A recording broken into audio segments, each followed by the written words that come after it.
বিদ্যা ও সঙ্গীতের দেবী যিনি, নাম যে তার সরস্বতী, এই আমরা মানি। তাকে ঘিরে অনুষ্ঠেয় প্রধান যে হিন্দু উৎসব, তার জন্য মজা কত আর কতই না কলরব। শ্রী পঞ্চমী, বসন্ত পঞ্চমী, আরও নাম যে কত শত। শুভারম্ভের তিথি যে তার মাঘী শুক্লা পঞ্চমী, 2 দিন ব্যাপী উদযাপিত পূজাটি খুবই দামি।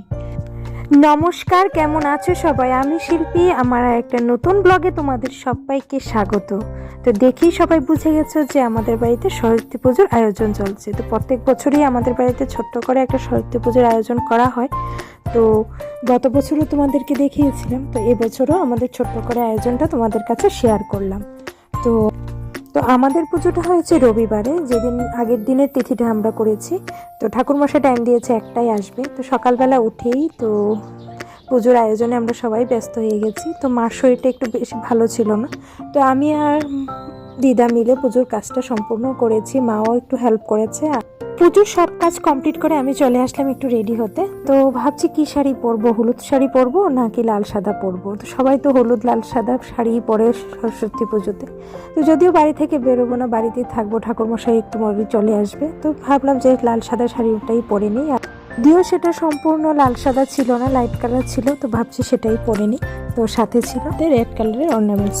তো আমি একটু ম্যাচ করে পরতে পছন্দ করি, তো মেয়ের জন্য একটা বের করলাম, আমিও একটা পরলাম। তো মেয়ের স্কুলে তো পুজো হয় না, তো সেই আনন্দটা তো সে পায় না। তো ও বলছে শাড়ি পরবে, তো ওকেও শাড়ি পরালাম, ওকেও ম্যাচ করে একটা গলার পরিয়ে দিলাম। পুজো শেষ হতে হতে প্রায় 2টা বেজে গেছে। তো পুজোর শেষে শান্তির জল আমি পুরো ঘরে দিয়ে দিচ্ছি।